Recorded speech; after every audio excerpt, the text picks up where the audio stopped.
Welcome, idiots. Good evening.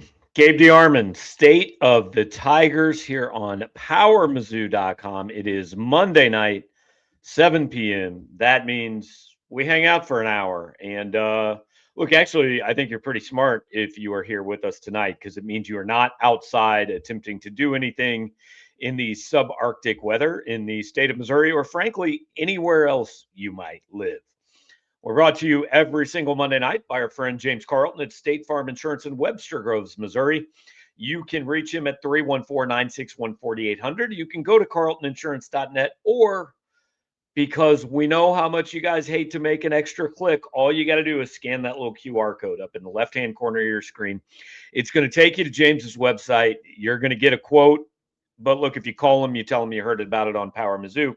It does good for us. It does good for you, and it'll do good for him because eventually you will be a customer of James Carlton and spend your money there. Alongside me tonight to start, as usual, Cody Goodwin. Cody, I was just thinking before we started this, the national title game was 1 week ago. That seems like 2 months ago in my world. Like that seems like so much longer ago than last Monday night. The season, officially in the books as of, I guess, a week ago. And it doesn't feel that way because I feel like we're just kind of rolling into the next thing on the calendar. There is the discussion of like the NFLification of college football. Like that's kind of how I felt. I'm like, all right, season's over. Let's get on with the bowl game. Let's get on with the portal. Let's get to spring ball. Like that's kind of the next thing on the calendar. Some of us, and by some of us, I mean me, are old enough to remember when, like, after the season, college football players just went away. Like, you didn't really hear anything out of them until August, and then they would show up, and Larry Smith would take Missouri to a military academy for training camp because all these dudes had just been out dicking around and were out of shape for the last 7 months. So he had to whip them into shape. There is no I feel like the next 3 weeks are about as close as we come to an off season. Maybe I think we get a little brevity in like May, June, like April, that area, May, right? Because yeah. then like July, you get through the 4th, and then we all reconvene for SEC Media Days, and that's kind of like the unofficial start to the season. So there's a little bit in the summer, but yeah, I think between now and the start of spring ball, at least we can all kind of catch our breath a little bit. And I feel like actually May and June this year will be more of a break because there is no spring portal. Last year we had that extra portal window going on in April and May, and so that really kind of filled that time. We're going to have to figure out what to do. We call that content creation in April and May, but we're not there yet. We will start tonight.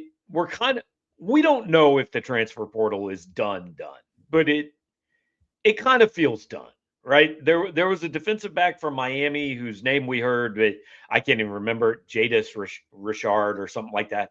He committed to Tennessee. Other than that, like, it doesn't really seem like there's much out there. So it feels like a good time to start pivoting to okay, let's look at this class and see what they got. Yeah, this is kind of a good time to like really look at the 28 guys they brought in, 28 or 29. I guess we'll get into whether or not there is another receiver that's part of the portal haul, or maybe, Missouri may not be getting one that they thought that they would be getting. Talking about Horatio Fields, we'll get into that discussion. But yeah, no, this is a really good time to kind of pivot, and like we're going to be doing it on the site for the next couple weeks, just kind of looking position by position, who actually left, who's coming in, what does it mean experience wise, what does it mean production wise, like, all those types of, different angles and stuff, like everything that we haven't been able to say or have, like just about every single position group, and just, unfiltered thoughts. What do we think expectation wise? Like that's really what we're going to kind of dig into, I think, over the next month or so, which is exciting because like now that, the portal season, for the most part, at least for Mizzou, is kind of done. Now it's like, and the benefit of not having a spring portal, it's all right. Here are the 105 guys. What does it mean? And now we've really kind of, we can talk about spring ball and, we'll deal with the draft when it shows up and content creation over the summertime.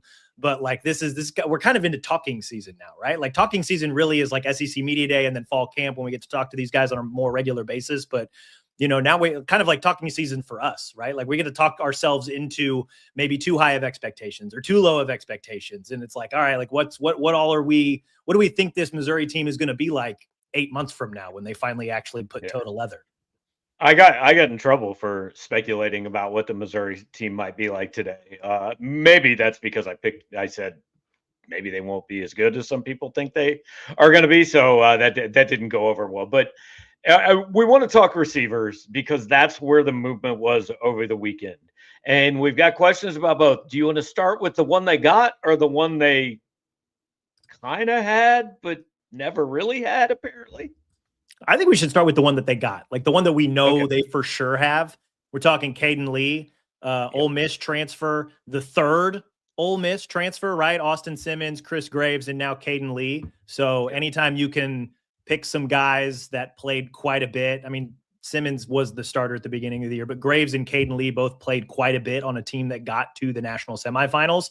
That's really good experience that you get to bring into your program and onto your roster and presumably into the 2 deep. So good pickup there for Mizzou. In terms of Caden Lee, like this is a guy that's played a lot of ball. He has produced quite a bit, right? I want to say like 38 total games played, 25 career starts, over 1,500 receiving yards. Like this is a ball player. Like this is a really good dude.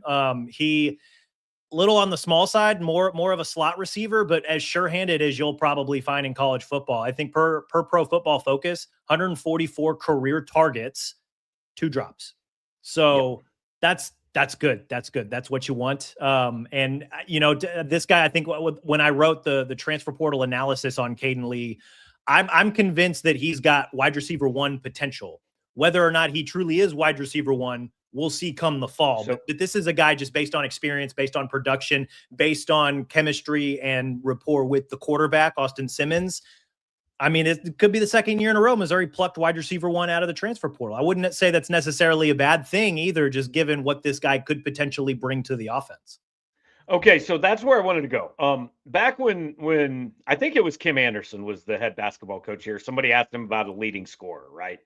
And he said, look, guys, somebody's got to lead the team in scoring. So my point is this team is going to have a number 1 wide receiver. Is Caden Lee a number 1 receiver by default, or do you look at him and say, hey, this is like an SEC number 1 receiver? And by that, I mean Cam Coleman at Texas, Jeremy Bernard at Alabama. Pick a guy that Georgia has had the last, is it a good number 1 receiver, or is it, hey, he's a good SEC receiver, but he's number 1 and maybe he's not a true number 1. You know what I'm saying?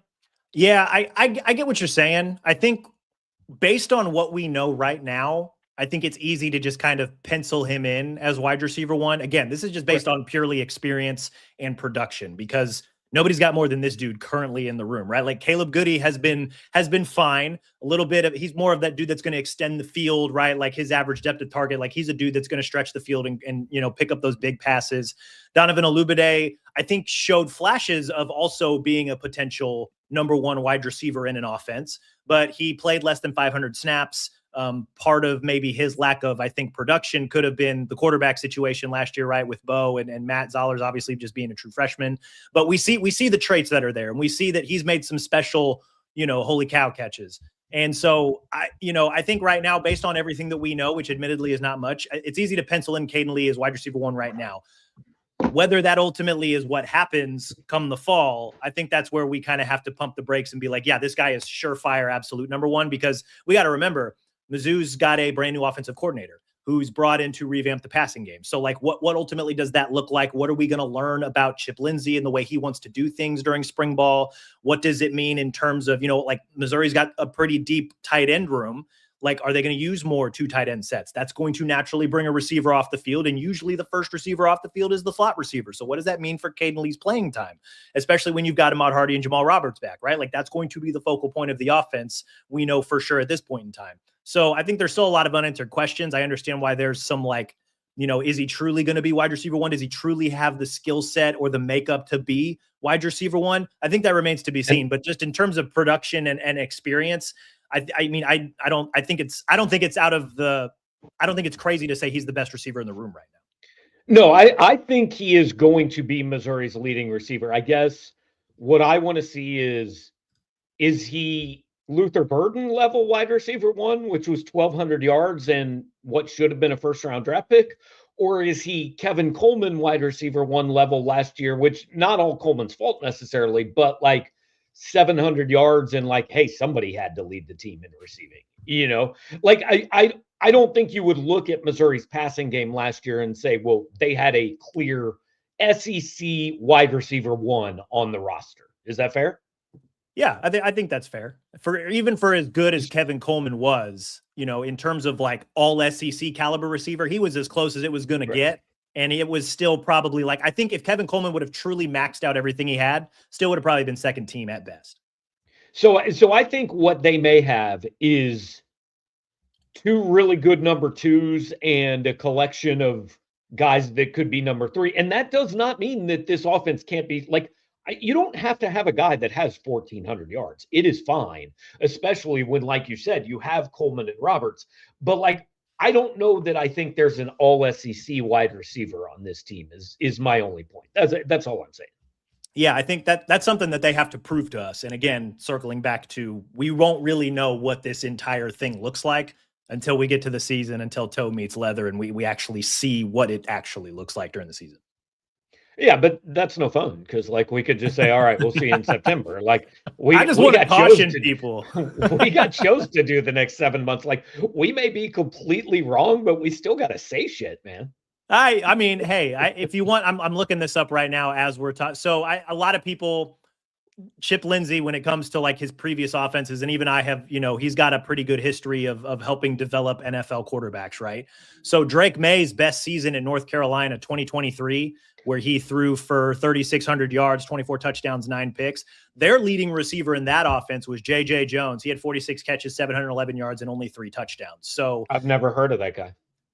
That's yeah, right. That could be one point, but I think the other point there is like when your leading receiver only has 700 yards, and granted, next up was Devontae Walker, 700 receiving yards, 7 touchdowns. Bryson Nesbitt was the tight end, 41 catches, 585 yards, 5 touchdowns. So like in a Chip Lindsey offense, there is the potential that they spread the ball around quite a bit, right? So like the number one receiver in a Missouri offense could put up the same numbers that Kevin Coleman put up this past season. So, like, could it be Luther Burden? It could be. It could also not be, right? Like, I think Caden Lee's best season at Ole Miss was like 57 catches, 870 some yards. And I think he only had like 2 or 3 touchdown receptions that season. It was not this past season, but the season before. So, I keep coming back to like, I think he's the best in the room right now. That doesn't necessarily mean he's going to like automatically be wide receiver one once 2026 starts to unfold, but he has the potential, I think, to do that just based on experience and production.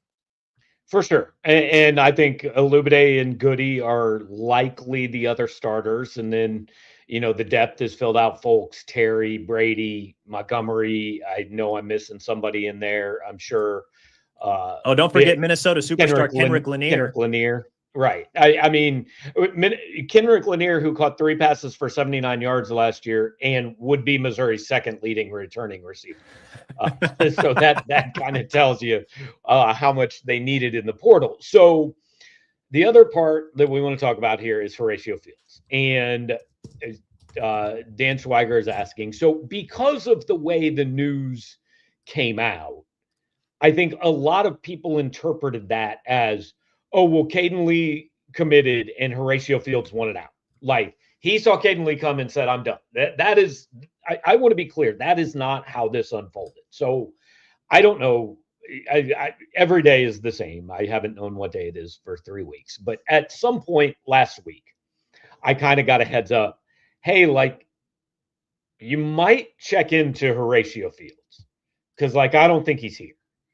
And so Saturday morning, I went on the Mizzou student database and just started searching transfers. Like, hey, there's an Austin Simmons, right? There's only one. Hey, there's Caleb Goody. Pops up, has an email address. I see him as a Mizzou student. So everybody's pretty much there except like Malik Bryant, who had committed 24 hours before, and Chris Graves, who had committed like 72 hours before. Everybody's there. Horatio Fields is not there. So I checked into it. I asked somebody, I said, is Horatio Fields here? And they said no. And if Caden Lee comes, he's not going to be here. So the way I take that is that Horatio Fields, let's call this an educated guess. Horatio Fields, whether it was him or his agent who initiated it, signed with Missouri and then started wanting to look for a better deal. He signed on January 8th. At some point between then and whatever, January 23rd, he wanted to look around for a better deal. I don't know if Missouri voided the deal. I don't know how that happened. I don't know what happened exactly to lead to that. But he wanted to look around a little bit. Missouri went out. They got the other receivers they got. They got Caden Lee. And I think Missouri just said, we're good. I enjoy wherever it is you end up. To my knowledge, that is not anywhere yet. But I think it was hey, we got another guy. That's cool. If you want to be somewhere else, you are welcome to be somewhere else. And I don't know where that's going to be.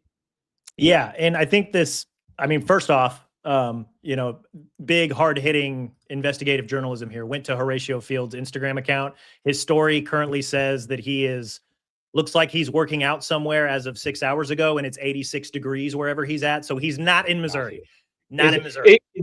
I don't remember a lot of my middle school science. Could it be 86 degrees Kelvin here? Is that a possibility? It says 86 degrees Fahrenheit. So my guess says probably in Florida somewhere. That's pure guess. I haven't checked what the temperatures are in Florida right now. This could mean a number of different things, I think, for Missouri if Fields does not show up. Because I think when you include Lee in the fold, and if Fields was going to be here, it's easy to put Fields as like wide receiver 4, right? Because you've got your starting 3, right? You've got Olubade and Goody on the outside. You've got Caden Lee in the slot where he's played vast majority of the snaps during his college career. And then you'd have Fields, who a lot of experience, not a ton of production. He had one really good year at Wake Forest. He was hurt last year at Auburn after, I think, the 4th game. And so, like, a lot of experience, veteran guy, not a ton of production, but it's good to have a dude like that coming off the bench, so to speak, as the 4th receiver, right? And then you have a dude like that who I think can really help the rest of the room. Because you look at the rest of the room, it's Demarion Folks, it's Sean Terry, it's Nashawn Montgomery, it's Kenrick Lanier. You've also got Jabari Brady and Devin Hill-Lomax, like guys that are either just signed or guys that just haven't played a ton of college ball, right? So then when you have a dude like Horatio Fields in the room, it's like, yeah, like he can really help bring a lot of these younger guys along.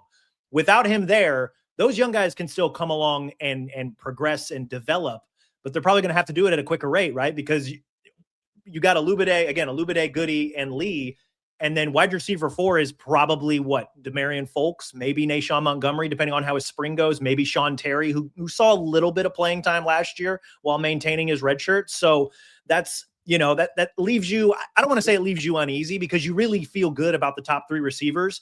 But then behind them, it's like, man, you got a lot of dudes that haven't played a ton of snaps. And so that's like, if one of the top 3 go down, whew, all right, these guys are going to have to, it's a little baptism by fire for some of those younger guys. So here's my thing.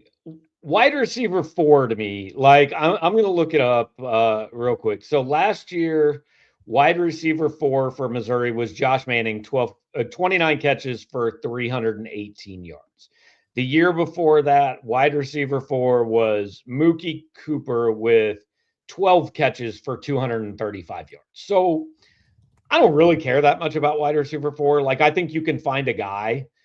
Horatio Fields always, to me, was the Josh Manning replacement, which is he's a big body. We can really use him in blocking on the perimeter, and he's going to make a few plays for us. Like, to me, that is the definition of replacement level player, right? Like, I was on the Josh Manning bandwagon for 2.5 years, and it never happened. And now I've just hit the point. I mean, you can replace Josh Manning with any number of guys, right? Like, if your passing game is good, your wide receiver 4, I can find a lot of dudes who can catch 24 passes for 330 yards. I'm frankly not, I'm just not that concerned about it unless it's decimated by injury, like you said. Yeah, that would really be the only, like, oh my gosh, these young guys are going to have to play moment, right? Is if one of the top 3 go down. And even then, like, you wonder how much they would have to go to wide receiver 4 or 5 because, like I said, the tight end room's still very, very deep, right? Norfleet's going to be involved in the passing game. You think Jude James is probably still going to be involved in the passing game. Maybe Gavin Hoffman, if he takes some big steps forward in spring and fall camp, we'll see about that. But that's going to start with Norfleet. And then again, Ahmad Hardy, Jamal Roberts, they're going to run the ball. They're going to run the ball a lot because when you got those two dudes and you got a much bigger offensive line that you feel really good about, you're going to want to run the ball. So, I mean, yeah, I mean, are we really diving into the nitty gritty details here of what's the impact of Horatio Fields and what's the role of wide receiver 4 for Missouri's 2026 offense? Yes. But like you just said, man, it's content creation. This is what we do at the end of January. Also, if Nashawn Montgomery or Demarion Folks or Sean Terry is wide receiver 4, I'm actually kind of happy about that. I want to see one of these young guys break through. You talk about I'd much rather have a young guy who catches 20 passes for 300 yards than a guy who's in 6th year in college catching 20 passes for 300 yards. Yeah, you talk about best case scenario for wide receiver 4. It's Demarion Folks, like you just mentioned, or Sean Terry, or Nashawn Montgomery, or heck, even Jabari Brady. Like I know that Drinkwitz was talking real excited during the National Signing Day back in December about how, you know, Jabari Brady and Devin Hill Lomax, like he was like, we wanted to get bigger at receiver. So they brought in these two guys, and we don't know if they're going to play this year, if at all. And if they do, maybe it's on special teams. I don't know. But if one of those guys steps up into wide receiver 4, wide receiver 5, you probably feel really good about where the room is headed, you know? And so that's, yeah, I think that's, again, nitty gritty here about what wide receiver 4 really means. But I think that'd be a prime spot for like a Demarion Folks, a Sean Terry, one of those younger guys to step up and just play a little more than they did last season. So, look, the passing game, I think we both say is going to be better. It has to be better. Like, it's hard to be worse than it was. But wide receiving core, like, and I understand this is reliant on the quarterback to some extent, but if we are like, you know how in baseball they have fielding, independent pitching, I'm just doing wide receiver, independent quarterback. Is this room better or worse than the one Missouri had in 2025? I would say better because the guys you have in the room now, I think, are proven, right? Independent of the quarterback. These guys are proven, right? Like Caden, I would say Caden Lee, Kevin Coleman, probably a good 1-for-1 swap, right? Coleman to the NFL. Yeah. Now you bring in a dude who's got all SEC potential, wide receiver 1 potential. I think, you know, a year older Donovan Olubade, we feel a lot better about him going into spring, summer, fall than maybe we did last year, just because we weren't really sure what he was going to do. We knew the staff liked him last year, but we didn't know that he was going to really step in and pretty much usurp Marquise Johnson, right, for the starting role in the back half of the season. So you feel good about that. And then Caleb Goody, just I know a lot of people kind of looked at him as the Marquise Johnson replacement just because he's the deep threat. He's the guy that takes the top off the defense. He's proven that he can do that at 2 different spots, right? Colorado State and then with Cincinnati last season. So I feel good. I would say if you were to compare them side by side, 2026 receiver room versus 2025, I'd take the 2026 receiver room. What about you? Me too. And one big reason is through 5 weeks last year, Donovan Olubade had 8 catches for 78 yards. He caught no passes against Louisiana, no passes against South Carolina, 1 for 12 against UMass. Then kind of broke through with 3 for 55 and a touchdown against Alabama. And over the last 7-8 games of the season, he had 22 for 323 and 2 scores. So you are now getting that guy another year. So he is better than he was last year.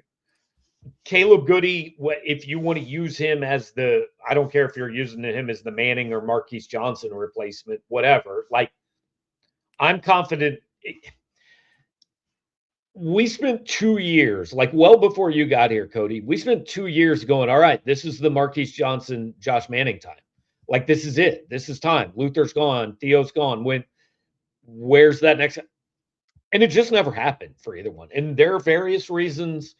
They're talented kids, but it never, like I said, they were replacement level players. So I am confident Caleb Goody can give you the numbers that those guys gave you last year. You know, if Olubade already replaced Johnson, then Caleb Goody is replacing Josh Manning and Lee is replacing Coleman.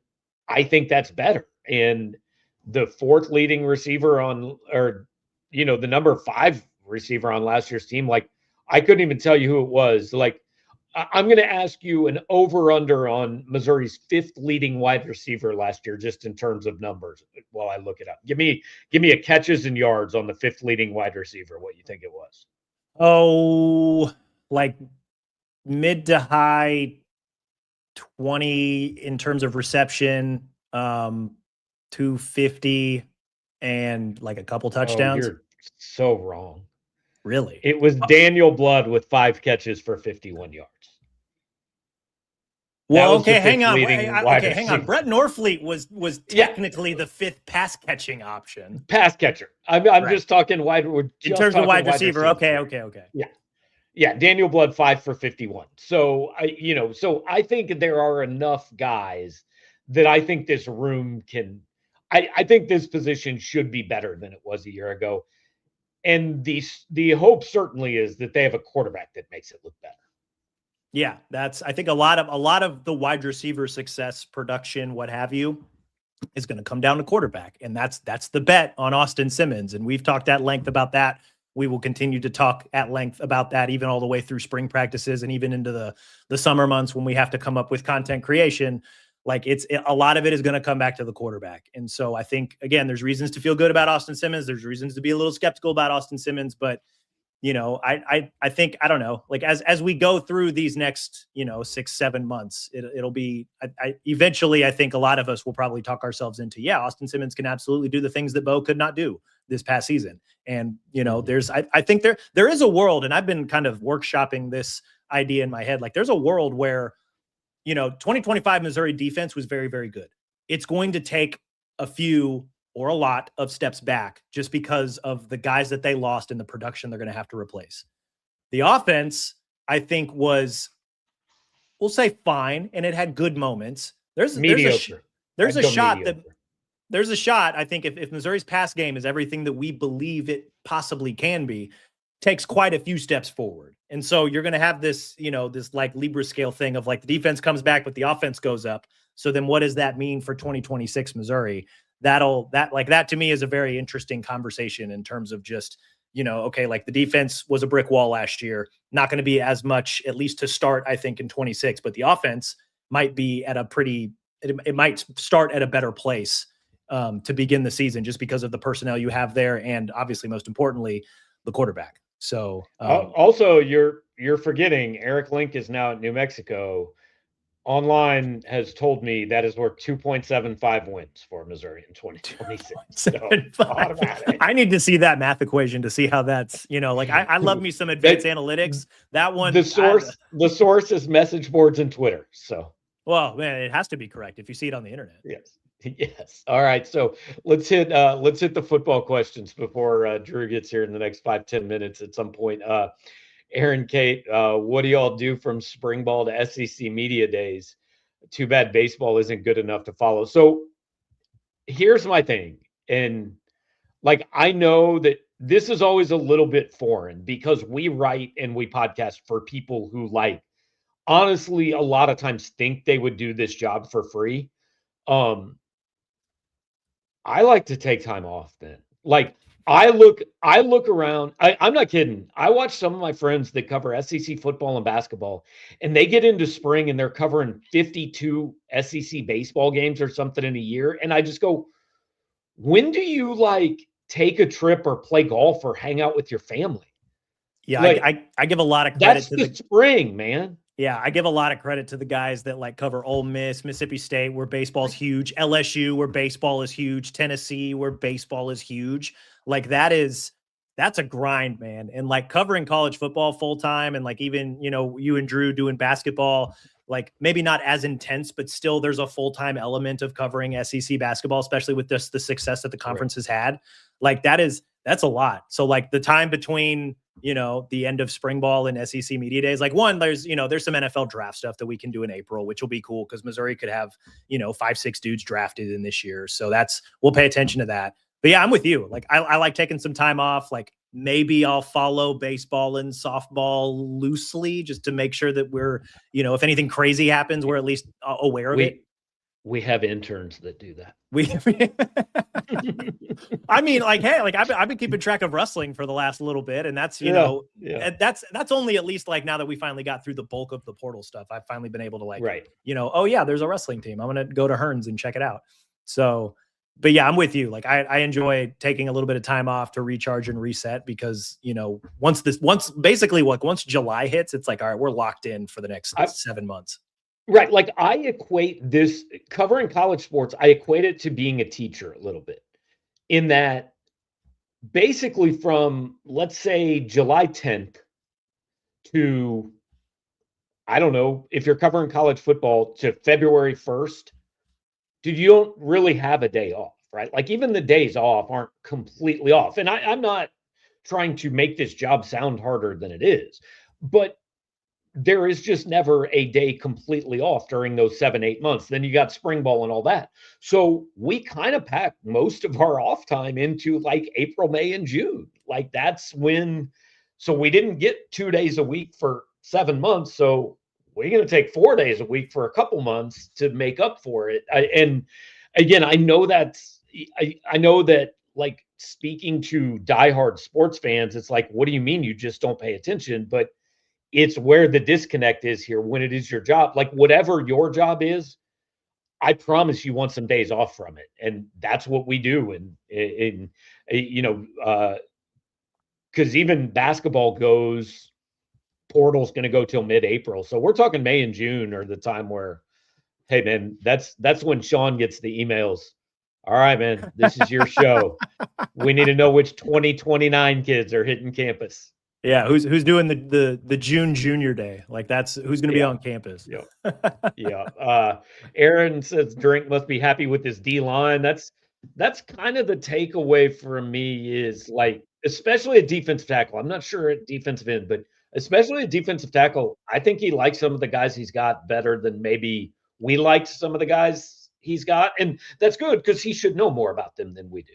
Yeah, I think there's that's one way to, I think, spin it until we're able to really talk to Drinkwitz just about, what was the portal strategy, especially in terms of just the interior defensive line, but then also like, again, he, like you said, he sees these guys in the room, in practice, in the weight room, whatever, every single day. And so, we may look at Marquise Gracial and Jalen Marshall and Elias Williams, and then you add in Donta Simpson, and it's like, okay, like who's the game wrecker, right? Like maybe they know that like, hey, Marquise Gracial is primed for 300 more snaps this season. Maybe they're really high on Taj Overton, the top 100 2026 signee, who's going to come in and kind of backfill behind, Elias Williams, Jason Dowell. Sam Williams is another guy that's probably going to get quite a bit of run. Maybe they feel really good about what they saw in the 10 games from Donta Simpson from Miami, right? Maybe they feel good about the edge defenders. I don't know. Like that's one of those things where it's like, I kind of want to talk to him to see how he feels. Cause until we see these guys play, like, and I know I've said this before, but like, right, if the coaching staff feels good, I generally feel good, at least until we start seeing tape of these guys, then we're able to kind of, then we can use our eyes and ears and really formulate our own opinions. But yeah, I think that the early takeaway from the interior defensive line is it doesn't look great. So Drink probably likes who's in that room right now, or at least he feels good about where they'll be between now and August. He's earned the benefit of the doubt. All right, we got one more football-centric question, and then we'll bring Drew in for the crossover season. It's not really a question; it's more of a statement. Go says, "Hopefully, trending younger in the portal breaks Drink's habit of plugging in one-year guys to replace starters every year." So, we talked about this a little bit last week. I mean, they brought in 10 to 12 starters in the portal this year. I think this should be the last year that happens. Hopefully next year, what you see is a lot of these young guys that were brought in this year are starting either for a first or second year next year. And next year, you're hunting 4 or 5 starters in the portal. Because I think that's kind of the sweet spot. Yeah, I think that makes sense. Because you look at, and so like of the many things that, I might be writing over the next couple of weeks is like, I looked at all the portal additions and all of the breakdowns in terms of like who has how many years left, who has a red shirt left, who went to JUCO. So maybe we need to be aware of a court case or whatever. So they had 5 guys that they brought in through the transfer portal that still have all 4 years left, right? Jadon Blair, Will Kemna, Nashawn Montgomery, Bruno Ruse, the punter kicker from Florida State. I hope I'm pronouncing that correctly. And then CJ May, the edge defender from Louisville. They brought in 4 guys that have 3 years left. X-Man Edwards, Zayshawn Edwards, Donta Simpson, Elijah Dotson, and Malay Fonatai, the Montana running back. Yeah, and Dotson and Simpson both still have their red shirts available. So that's something to keep in mind as well. And then everybody else either has 2 or just 1 year. So you can tell that there was a concerted effort to kind of reload some of the true freshmen, the redshirt freshmen, the second year guys that left through the portal, to make sure that those classes are still kind of up to total tally, I suppose. But I also think like you look at these guys that they brought in, Like Jadon Blair is a guy that I think we're all really excited about just looking at the measurables, right? He's 6'5", 205 pounds. So put a little bit of muscle on that, throw him out in the defensive backfield, and let's see what the kid can do, right? Same thing with Nashawn Montgomery at receiver, right? Same thing with, Zayshawn Edwards at running back, right? Him having 3 years left still is, I think, crucial because you look at the running back room currently, right? Ahmad Hardy, Jamal Roberts, those guys are probably gone. There's a really good chance that they're probably gone after the 2026 season. So then you get 2 more full years of Edwards, right? Or at least 1 more really, really good year if he really pops off, and then maybe he's off to the next one.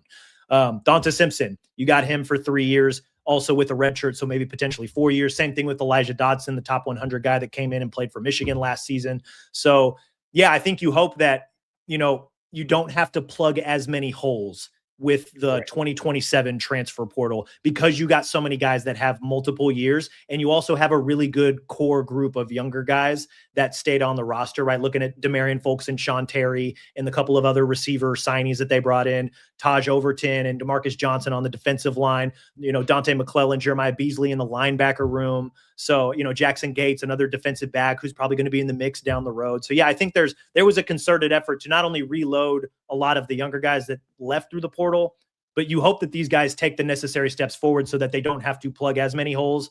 Kind of like you said, like you're not going after 11 starters, you're going after 4 or 5, and that you trust that these guys' development takes place and they carry the program forward. Well, this is a good transition and a good time to bring in Drew King, because you know how you can plug a hole on a roster? Just go get a dude that left like 6 years ago and ask him if he wants to play. Because Missouri is going to be playing Charles Bediako tomorrow.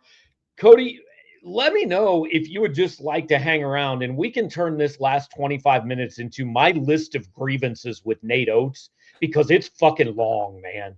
Like, it's a long list.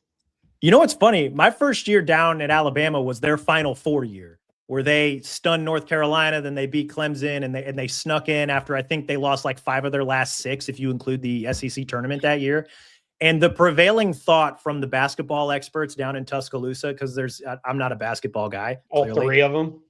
There's a few of them down there who are like, hey, if Bediako didn't leave early, this team might actually win it, right? Because they played UConn in the semis, and they shot lights out in the first half, and then they just didn't have that second button that they could press in the second half to go to a post presence to deal with, UConn's size and whatnot. And then UConn ultimately ran away in the second half. So there was a lot of the prevailing notion was that like, hey, Bediako left early. He should have stayed. And that 2023-24 Alabama team could have potentially pushed UConn a little bit more than they did. And who knows, maybe they end up winning the whole thing. So really he's just making up for lost time. Like he decided to come back. He felt like he owed Nate one. Also, Drew and I know, hey, if Nate Oates is playing against somebody that he doesn't like, just shove him, get him out of the way, move along. Not a fan at all. But that leads to Linus Wade. If you can do anything you want with a lawsuit versus the NCAA, what's stopping a player from transferring after the deadline? Nothing, literally nothing. Drew, we're finding out in basketball, there's no damn rules, man. Do whatever you want. No. Yeah, and I'm actually, because y'all know me, like I'm voting Cody to become college sports president here. And so I'm curious for what he would do in this situation where you've got a guy who played NBA Summer League, played NBA G League, didn't play NBA, coming back to college, and how you would handle this, especially with a Tuscaloosa judge who has like donated to the program. His wife also has some kind of conflict of interest, issuing a temporary restraining order that's going to allow him to play in this game tomorrow night. I mean, first off, have we looked up the Mississippi judge that is determining Trinidad Chambliss's potential 6th year of eligibility? Like, are they Ole Miss boosters? Are they Mississippi State boosters? Probably. And they're going to deny him, right? Like that's, I want to know that as well. It looks bad, but at the same time, I understand Nate Oates' argument when he talked with Alabama media last week before they played Tennessee. If I was in charge of college sports, you got to fix this where because I agree with him. I don't think it's very fair that all these international players that have also signed pro contracts and played in the Euro League get to come over here and play college ball as well. And so if I'm the leader of college sports and I'm the commissioner of it all, like I am focusing less on like NIL and whether or not these guys are getting paid, because like, go get your bag, go get your money, whatever. And I'm focusing way more on eligibility issues. And that's not necessarily a new take, but like that is what you need to focus on if you want to prevent these things from happening, right? Because like Florida, they've got international pro dudes. There's Najee at Baylor. UConn has guys that played overseas. St. John's has had guys that played overseas. Gonzaga just got Tyon Grant Foster an 8th year of eligibility because of a judge's order, right? And now you've got this Bediako thing, which is maybe the most blatant, like, hey, he has signed multiple contracts. Now he's going to come back and play college ball because 1, he's still within the 5-year window, and 2, he's never actually played the highest level of the NBA. Like at some point, like the eligibility issues, to me, that's the bigger thing here. And that's what the NCAA, I think, needs to focus on. And to their credit, they denied Bediako. But when you have all these other things that are still going on that they're saying yes to, I don't necessarily blame Nate Oates and the gang in Tuscaloosa for taking this to court and saying, hey, this guy should be able to play because X, Y, and Z are also able to play. I do, but whatever. No, I think it's a valid point. And it's not unlike baseball where you can get drafted, and then if you don't like where you ended up, you can go back to school and go get drafted again. But didn't Bediako last play like 3 years ago? I think it was 2 years ago, but yeah. Okay. See, to me, there's got to be some sort of a time limit here. He's still technically within his 5-year window. So, which is, again, like the NCAA needs to focus. Like if I'm the commissioner of college sports, like the moment you declare for a professional league, whether it's the NBA, whether it's EuroLeague, whether it's Australia, whether it's somewhere in Japan or China or wherever else, like you're done with college ball. Like that should be a very simple cut and dry thing. And that would eliminate all these other international players that have also played professional ball, even if it's not in the NBA. That would prevent them from playing too. And so then Nate Oates and Baylor and all these other guys wouldn't have a leg to stand on. Like that's their primary excuse for trying to get Bediako more playing time. And well, look, go ahead, Drew. Well, what I was going to say is like, we're moving toward college sports athletes becoming professionals anyways, and like slowly inching toward a collective bargaining agreement. And if and when that happens, like it's not going to matter if Bediako was out of the league for 10 years, because at that point he's just an employee and you can go and hire whoever you want to fill the job, right? It's not unlike an NBA player like going overseas for 2 years and then like having a really good time over there and coming back. And so like, again, I don't think I have an issue with Bediako specifically for wanting to come back. I do have an issue with like how it's all being handled, all the conflicts of interest with the Tuscaloosa judge, Nate Oates in general. That's more of the issues that I'm having with the situation. Look, if we get to the point where all that you're talking about is true, then cool. Then everybody knows the rules and cool. But we're not there yet. Like I graduated from journalism school with a lot of people that, guess what? They found out real quick. They weren't good enough to get real jobs in the journalism world. Man, would have been cool if they could have just gone back to the Missourian or to KOMU and got paid to do it. Like I'm good enough to be a college journalist. I'm just not good enough to be a pro journalist. Charles Bediako just ain't good enough to play in the NBA. So sorry, man. Go get a job playing basketball somewhere else. I guess that's Tuscaloosa, Alabama for him. All right, let's get to the real important part because we've already kept Cody longer than we said we would. So Missouri hits back-to-back buzzer beaters, which we've never seen happen on Saturday to beat Oklahoma. So the homework question I gave you guys beforehand, and I don't care, you go in any order you want. We're starting with what is the most memorable buzzer beater you have been in the building for?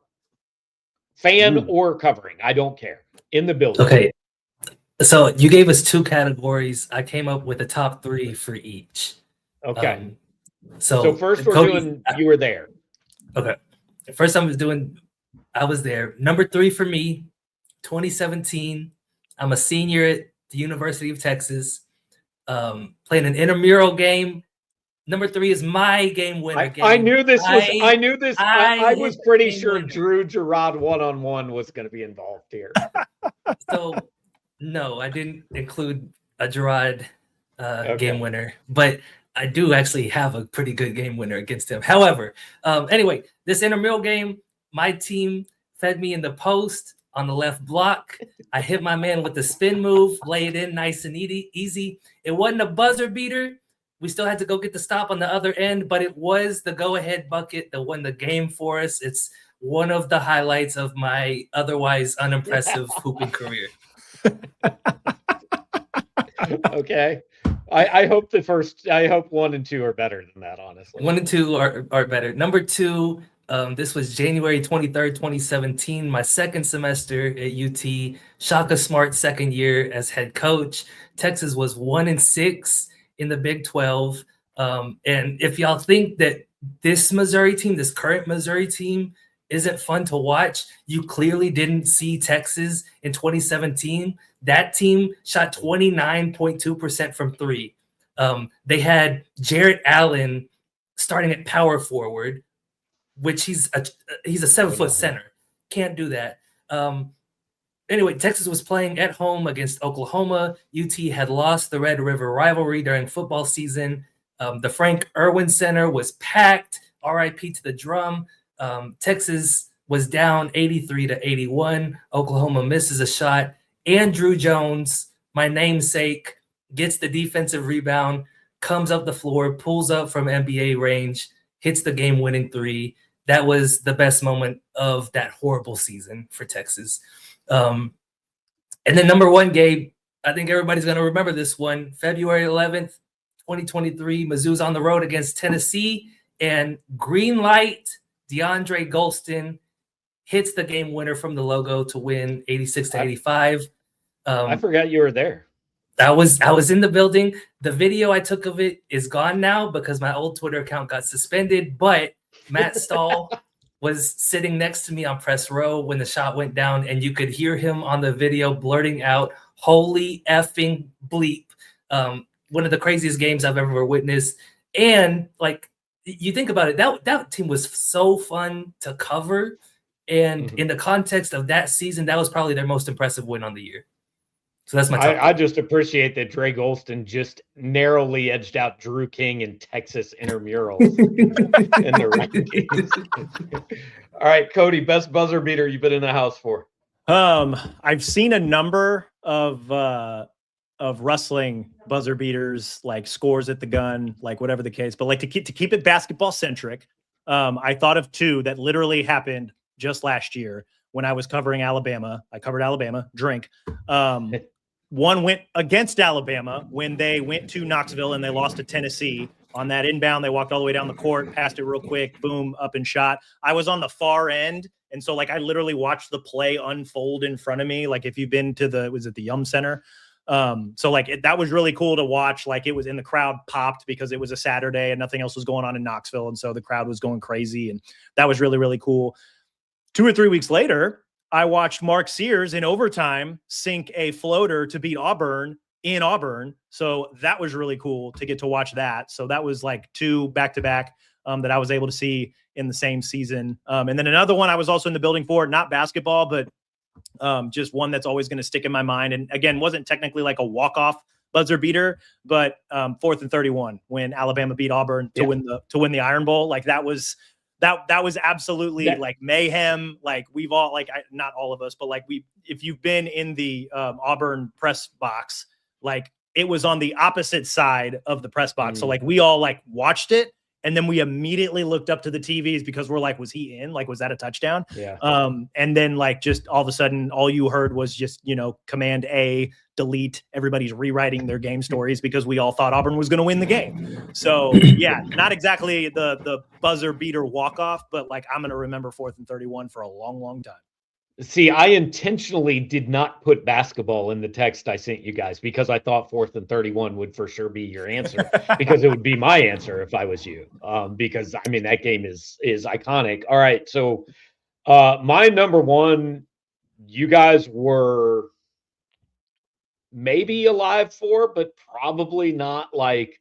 If it's conscious. The one I think you're thinking of, I might have been either alive or a few months away from being born. Okay, because I'm going Corey Tate versus Kansas, double overtime in the Hearn Center. I believe I was a junior in college. It might have been a senior. But Kansas, #1 in the country, had not gotten beat. Missouri basically sucked. They were like right around 500 most of my college career. And Corey Tate got a loose ball, hit like a 15-footer to win it. I think there was about 3 seconds left. It wasn't technically a buzzer beater. It was close enough. I, at the time, was working at KOMU. We were assigned to do a music video on that game. So somewhere Corey Tate lives in infamy hitting that shot to Pat Benatar's "Hit Me With Your Best Shot" in 1996. So, we've got that. The other one that I remember, and like you said, one was for the team you cover, one was against. I remember in whatever the last year of Hearn Center was, literally the last game at Hearn Center, I'm pretty sure it was David Padgett for KU hit like this falling down bank shot to close down Hearn Center with a Kansas win over Missouri. That one will please the audience less. So, all right, real quick then, just rapid fire. I say buzzer beater. Like, what immediately comes to your mind? What's the one? Give me one or two that you'd like. Buzzer beater. This is the famous one, man. For me, it's a sad one. It's 2013 Game 6 NBA Finals. Ray Allen hits the shot against the Spurs to send it into overtime, preventing Tim Duncan and Greg Popovich from getting their 5th ring and what would have been their 6th ring. So already had like the yellow tape out on the floor. Manu Ginobili misses a free throw. Kawhi Leonard misses a free throw. They get a missed shot and then give up the offensive rebound to Chris Bosh. Like, just so many things had to go wrong there. And then they go on and lose Game 7 as well. So that's the one that comes to mind. I'm going to go throw up after the show now. Thanks. Honestly, the first one that comes to mind for me is Chris Jenkins hitting the game winner, Villanova over North Carolina in the 2016 national championship game. Like, that's an all-timer, not just because of like the way the game unfolded, like a real fun back and forth, but just it's an easy little pick and roll, like hit it from the top of the key, like Dunzo. And then I forget their coach's name, Villanova's coach's name, Jay Wright. Zero emotion. He was just, all he said was just bang. And then he walked and like shook hands and that was it. Like, just stone cold. Like, that was awesome. There are some great ones in the chat. I always think of two. I'll give you the less famous one first, but Bryce Drew in the NCAA tournament played for Valpo. It was actually against Ole Miss. It was the most beautiful last-second play I've ever seen. Like, throw to the guy at the three-point line, kicks it to Bryce Drew, hits the game winner. That one's always stuck in my mind. But, like, I remember to this day where I was when Leitner beat Kentucky. Like, I was in 8th grade. I was spending the night at a friend's house. And, like, I was cheering for Kentucky because I think everybody was cheering for Kentucky. You know, at that point, I mean, underdog Kentucky is like a wild world of college basketball, but that's what that was. And Sean Woods hits the shot. And then I think it's the most iconic play in college basketball history. It's up there. Am I wrong here? It's up. I'm not. I would consider myself educated enough to give a hard and fast take of whether that's right or wrong. But it's got to be up there in like the pantheon of all time shots. Yeah, I would agree with that. I think the Chris Jenkins one up there as well, just because like national title on the line at the very end of the game, you hit that shot. I put those about even, I think. Yeah, so some good ones, including Michael Jordan nominees in the chat. But all right, hey, we're still going to talk actual basketball. So Cody, we kept you here for a while, man. We're going to let you go unless you just want to hang out. I will tap in and listen on the other side because this was a fun discussion after the excitement of Saturday's game. I'll be honest, I did not watch the first half, but then I jumped in the second half and I was just like, let's put the game on. Like, I'm stuck inside, and then just like twice, just holy shit, you know, like that's, hey, fun times, right? So I think I'll give you a tip for watching Missouri basketball. Just turn it on with 2 minutes left. You'll see all the important stuff. You'll see all the important stuff, man. All right. We'll see, Cody. Have a good one, man. Thanks. All right, Drew. Where's that? Like, you mentioned the Golston game. Like in terms of endings you've covered, that's got to be up there. Yeah, absolutely. And I didn't want to include it on my list just yet because because it was 2 days ago. 2 days ago, you got to see like how it fits into the context of the whole season. We're not quite there yet, but as far as like unexpected shots, I think Mark Mitchell's probably number one for me to pull up from 3 and hit that shot at the end. Like, I think I would have gone to just about anybody else that was on the floor in that situation. So, but like, which one caught you more off guard? Because I was more surprised, I think, by the Pierce one. I just assumed that game was over. Sort of. I mean, like, my thing with Pierce, though, was when he jumped, like, got off his feet for the shot. Like, Trent has the most beautiful jumper. It was pure. On the team. So you knew that it had a chance when he let it go. Mark Mitchell, I thought, had absolutely no chance when he let it go. So Mark's had to run into the rim, man, because that was a line drive. So that's why it was a little bit more surprising for me. Yeah, but hey, just more proof. Like, you never know what you're going to see. All right, so Alabama tomorrow night. Hey, more travel fun. Drew was going to go and got a text at 3:00 that his flight has just been canceled. So he can no longer go because there is not an alternate way to get from Columbia to Birmingham tomorrow. So we will be. I could start driving right now.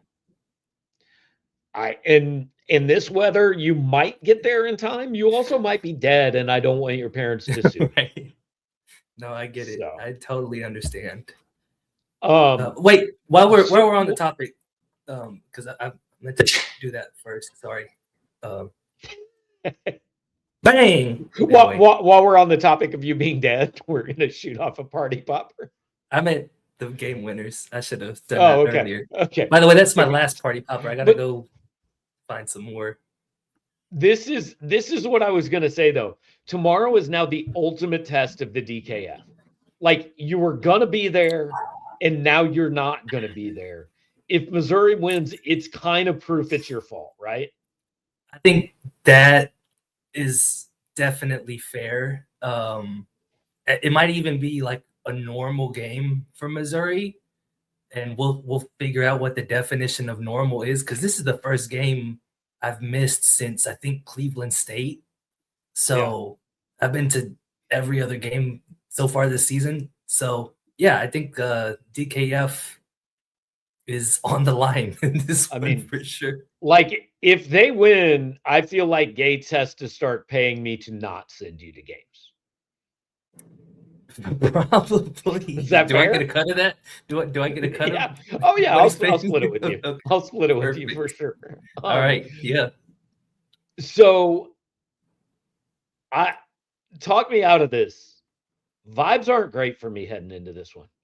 It just feels like every game's been super close. Mm-hmm. This feels like pissed off Alabama, with a couple straight home losses. Missouri coming off an emotional win. Like, this kind of feels like one that might be over with 10 minutes left to me.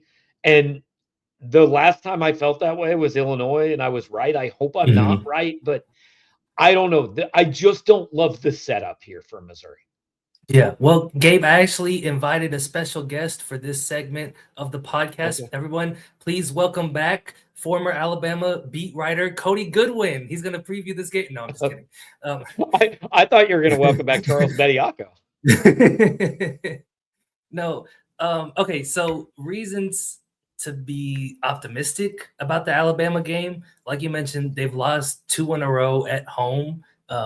Tells me that, and they're 3-3 on the season. So it's not quite the same type of Alabama team that we've seen in years past. This one doesn't seem like it's on the upper echelon of the SEC just yet. Reasons to be pessimistic, like they've got Charles Bediako in the mix. SEC injury report just came out. Aiden Holloway, their starting point guard, is available after being out against Tennessee. They do still have Amari Allen out. who is another starter for them and is also kind of proving that freshmen can be contributors in their first year. You don't have to just kind of ride the bench and play spot minutes, but he's listed as doubtful. And it is an Alabama team that does have some good wins on its resume. Like they beat Illinois early in the season. So I could definitely see this going both ways. I could see like Mizzou squeaking out a win, kind of like it did against Kentucky when Kentucky was looking like it was down on its luck. I could also see this being a get right spot for Alabama, and they kind of run away with it from the get-go. I'll also say this is the first game I feel like Missouri's played in probably since at Kentucky, where it's kind of a house money game. Like, if Missouri loses this one, I've thought Missouri was losing this one all along. This doesn't change anything for me. But if they win it, oh, hang on, man. Now you gave yourself back that margin for error. Now you're 5-3 in the league and starting to feel like, okay, we might have something here. I do agree with that. However, like we also talked about Saturday, Missouri like kind of wastes its house money. Like it could absolutely win this game and then like go out and lose to Mississippi State at home on Saturday. So I wouldn't get too carried away if they do pull it off, but it is a game that I think people are not expecting them to win. They're 11-point underdogs according to Ken Palm, which I think is kind of the biggest deficit of any other game on the schedule. So yeah, like odds aren't great for them in this one, I don't think. Yeah. All right. Question from David Fine. What's going on with Javon Porter? Do you want to throw out your conspiracy theory that you texted me earlier today? It's not necessarily a conspiracy theory. It was just a thought that crossed my mind, which is that like we still haven't seen Javon Porter. We're coming up on the halfway point of SEC play. He hasn't played since the Bethune and Cookman game, which was December 14th, 6 weeks ago. And we don't have a whole lot of clarity on his injury other than like it's a leg injury and he isn't practicing right now, which tells me like he's not close to coming back. And so at this point, like it wouldn't really surprise me if they decide to shut it down for the rest of the season, give him a red shirt, and then potentially bring him back on next year's roster. Because I think, not saying that that's what's going to happen, but it is looking like a realistic possibility to me. They're going to do the Caleb Grill. They're going to do the Caleb Grill. They're going to do the John Tonje. And if they could do it with Caleb results, I would like it. I am skeptical that they would get those kind of results out of Javon Porter next year. I would be just as skeptical. Yeah. Yeah. Again, this is not being reported. This is Drew texted me that, and I thought, the family. I'm just saying, coming back, baby. They're just going to keep coming back. All I'm saying is, at the moment, he is eligible for a medical red shirt. If they play him again at some point this season, he's no longer eligible. But right now, that option is on the table. Look, if he gets healthy and they think he can help them win one game, they should play him this year because like that could be the difference between making the tournament and not. Yeah, I agree. Especially when you look at like what everybody's been talking about, like why are they playing Trent Burns XYZ minutes? Why are they playing Luke Northweather 2 minutes? Javon Porter's another option that you can throw in there and maybe does a little bit better. By the way, then people can ask us, why are they playing Javon Porter 7 minutes? Yes. And so to that point, I want to institute a new rule on the show and on the board, which is if you're going to ask a question that starts with, why are they playing player X? You have to end it with instead of player Y. No. It has to. That's the new rule. Like you can't just say why are they playing Trent Burns instead of who, like or Nick Randall. I mean, we said who. Drew. We went through it on the post game show. Like every guy on the roster outside of Stone and Mitchell at some point has been called unplayable this year. Like you can't play with two guys, man. You just can't. That's fair. But that's the new rule that I would like to see people pick up. It's not just why are we playing this guy? It needs to be why are we playing this guy instead of how do you say this name? Naz Karrison, 22. Asked if Mizzou needs prime intramural Drew King to win this game. Let me tell you, Gabe, my intramural team made the playoffs my last semester at UT, and we won our first round game by 20. And the second game I couldn't go to because I was covering the Texas women's basketball team in the NCAA tournament, and the intramural team lost without me. So it was like a 50-point swing without me. Do the other guys on that team still hold it against you that you were the reason that they did not get free T-shirts or whatever they would have gotten for winning? No, I think they were understanding of me. They were just like, man, we really could have used Drew out there. Drew was the connecting piece for our team. I was kind of the Draymond Green for us. So maybe if Missouri loses tomorrow night, Dennis Gates on the postgame will say we really could have used Drew here. And I'm just saying we need that support. I've got eligibility. All right, Drew King gonna get on a flight to go post up Charles Bediako tomorrow night. That's how it's going down in Tuscaloosa. Charles Bediako NIL deal. That's what I want to see. All right, so we'll have remote coverage of that one because again, guys, we were going. Drew had his flight and he can't fly out of Columbia in the morning, and by the time he can fly out of Columbia, he would not get to the game, and so I don't really see much point just to go fly to Birmingham to say hello to Birmingham. So we're skipping that.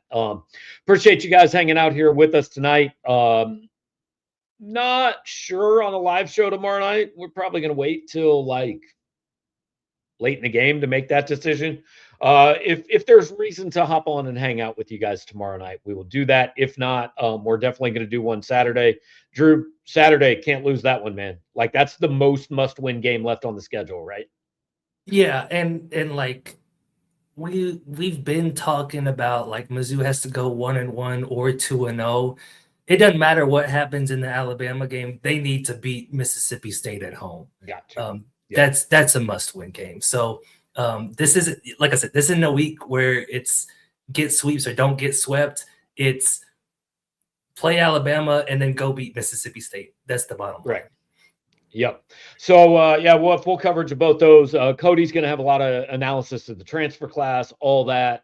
Sean's doing recruiting, all the stuff we always have. Guys, join us over there. Like I said, while you're here, like, comment, share, subscribe.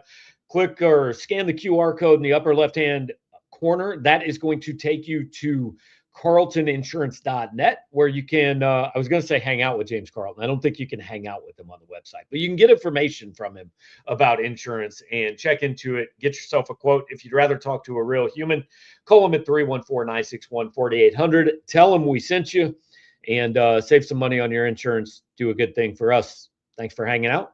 We'll talk to you next time.